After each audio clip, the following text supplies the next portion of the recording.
చూస్ country delight, live better. ఇప్పుడే country delight యాప్ని download చేసుకోండి.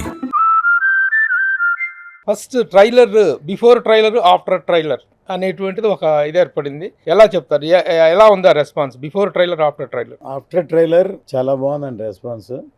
కానీ నా దృష్టిలో మా వరకు బిఫోర్ అయినా ఆఫ్టర్ అయినా ఒకటే అనుకుంటున్నాను. కాకపోతే చాలా లాంగ్ గ్యాప్ అవ్వడం వల్ల ఎలా ఉంటుందో అని మిగతా వాళ్ళకి అలా అనిపించి ఉండొచ్చు. ట్రైలర్ చూడంగానే అవన్నీ మొత్తం ఎగిరిపోయినాయి. అసలు సెన్సేషనల్ రెస్పాన్స్ ఉంది. ఒక 40 థియేటర్లో సైమల్టేనియస్గా ట్రైలర్ రిలీజ్ చేద్దాం అనుకుని మొదలుపెట్టాం. 86 థియేటర్లు రిలీజ్ చేయాల్సి వచ్చింది. అప్పటికి చాలామంది మా థియేటర్లు అని అడిగారు. కొన్ని 1-2 చోట్ల మాత్రం ఈ రిలీజ్ వల్ల ఫ్యాన్స్ వచ్చి కుర్చీలు ఎరగొడతారు, హారతులు ఇస్తారని థియేటర్లు ఇవ్వట్లేదు రిలీజ్లకి. ఎస్పెషల్లీ నెల్లూరు, వైజాగ్ ఇలాగ అట్లాంటి చోట కూడా అన్ని చోట్ల రిలీజ్ చేసాము. కొన్ని చోట్ల ఒక ఊరికి ఒక థియేటర్ చాలనుకుంటే ఇప్పుడు పొలిటికల్ కూడా మిక్స్ అయ్యి ఎమ్మెల్యే గారు అడుగుతున్నారు, లేకపోతే వీళ్ళు అడుగుతున్నారు, జనసేన వాళ్ళు అడుగుతున్నారని ఒక ఊర్లో డబుల్ థియేటర్లు కూడా రిలీజ్ చేసాము. తర్వాత రిలీజ్ అయిన తర్వాత చూస్తే కాకినాడలో ఫర్ ఎగ్జాంపుల్ 2000 మంది బయట ఉన్నారు సినిమా రిలీజ్ లాగా. విజయవాడలో రాజులో ఇచ్చాం థియేటర్కి. వాళ్ళు ఏం చేశారంటే ఎక్కువ క్రౌడ్ రాకూడదని టికెట్లు ఓపెన్ చేశారు ఆన్లైన్లో. హాఫ్ అన్ అవర్లో అయిపోగానే యువరాజు కూడా కావాలి సార్ అని అడిగారు. 2 థియేటర్లకు ఇస్తే బయట అంత క్రౌడ్ ఉన్నారు.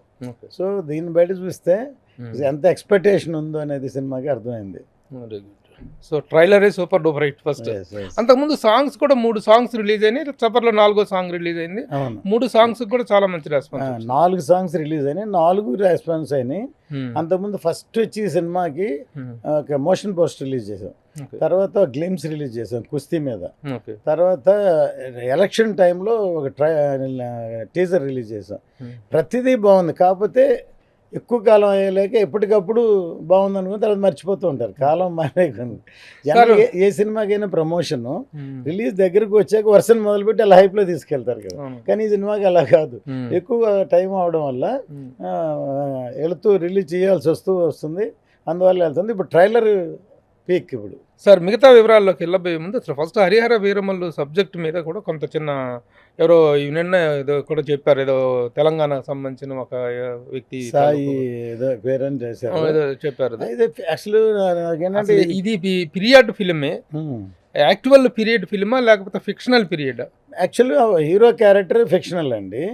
బ్యాక్ డ్రాప్ ఆ కాలంలో ఉన్న గోల్కొండ నవాబు, ఔరంగజేబు అన్నది ఉన్నారు. ఎలాగో మన సబ్జెక్ట్ ఫిక్షన్. సో వాళ్ళు ఏమైందంటే హరిహర వీరమల్లు అని పేరు పెట్టడంతో హరిహర రాయలు బుక్కరాయలు అనుకుని అలాంటిదేమో ఎవరో రాశారు. దాన్ని పట్టుకుని వెళ్ళు అలాంటిది సాయి అన్న ఏదన్నా వాళ్ళ కథ తీస్తున్నారు వాళ్ళు అనుకుంటున్నారు కాబట్టి ఆయనకి సంబంధమే లేదు అసలు. ఇది totally fiction, totally commercial film. అంటే పీరియడ్ ఆఫ్ ద ఫిలిం ఏదంటే ఏం చెప్తారు? పీరియడ్ అంటే 16th century Mughal period film అండి. మొఘల్ కాలంలో జరుగుతున్న కథ. కానీ ప్రపంచం మొత్తం మీద వజ్రాలు అప్పుడు ఇండియాలోనే మైన్స్ ఉన్నాయి ఆ టైంలో. కోహినూర్ నుంచి ఈ ఫ్రాన్స్లో ఉన్న వజ్రాల దగ్గర నుంచి ఇండియా నుంచే వెళ్ళినాయి చాలా వజ్రాలు. అప్పుడు అసలు ఇక్కడ మనకి ఏం వాల్యూ తెలియదు. అంత గోళీలు ఆడేవాళ్ళు, కొంతమంది దంచుకునేవాళ్ళు, అలాంటి రాళ్ళుగా అనుకునేవాళ్ళు అన్నమాట. మొఘల్స్ పీరియడ్లో దాని వాల్యూ వాళ్ళది. అంతకుముందు డచ్ పీపుల్, ఫ్రెంచ్ పీపుల్ వాళ్ళు వచ్చి వ్యాపారానికి వచ్చి వస్తువులు ఇచ్చి తీసుకెళ్ళిపోయాళ్ళు. మొఘల్స్ వచ్చాక దాని వాల్యూ తెలిసింది. అప్పుడు ఏంటంటే ల్యాండ్ ఓనర్ ఉన్నానుకోండి, చిన్నవి దొరికితే వాళ్ళు తీసుకోవచ్చు, పెద్దవి దొరికితే గోల్కొండ నవాబ్కి ఇవ్వాలి. అంతవరకు గోల్కొండ నవాబ్ ఆధీనంలో ఉంది.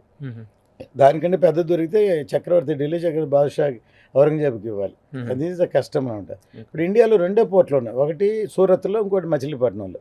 మచిలీపట్నంకి ఇంకో పేరు ఉంది, బందర్ అని. బందర్ అనే పేరు అది పేరు కాదు, అది ఫ్రెంచ్లోనో పోర్చుగీస్లోనో పోర్ట్ ఇన్ బందర్ అంటారు. అది బందర్ కింద మారింది.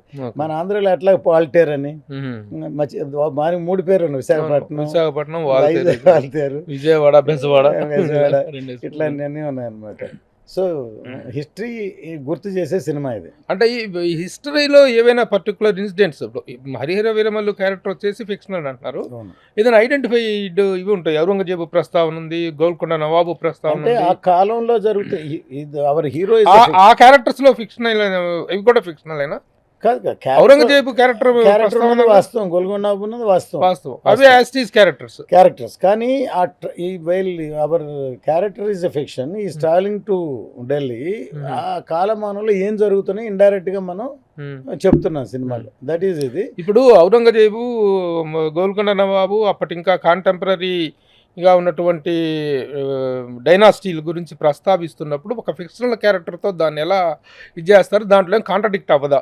అదేం లేదండి, మనం ఒక ఏమంటారంటే అప్పుడు ఇవన్నీ జరుగుతున్నాయి, అప్పుడు ఒక వీరుడు ఇలా వెళ్తే ఎలా ఉంటుంది అనేది ఎవరైనా అవ్వచ్చు, మీరు అవ్వచ్చు, నేను అవ్వచ్చు, ఎవరైనా అవ్వచ్చు, అలాంటి కదా. అది అవి ఇంట్రెస్టింగ్ ఆర్ టెల్లింగ్.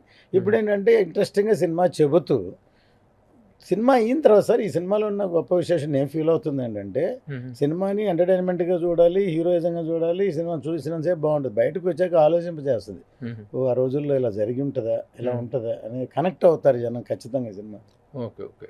అంటే ఎక్కడ మీరు కెన్ గివ్ ఎ గ్యారంటీ, ఎలా ఎక్కడ కాంట్రడిక్ట్ అవ్వదు. నిన్న ఒక చిన్న క్యాప్షన్ మన కళ్యాణ్ గారు చెప్పి, మన త్రికుమార్ గారు అంటే ఒకటి ఇది దేని గురించి చెప్తున్నా, ఒక లైన్ వాయిస్ ఓవర్ వస్తే బాగుంటుందని ఒకటి ఇచ్చాం. దాంట్లోనే ఒక చిన్న కథ దాంట్లో చెప్పకుండా స్టార్ట్ అయింది.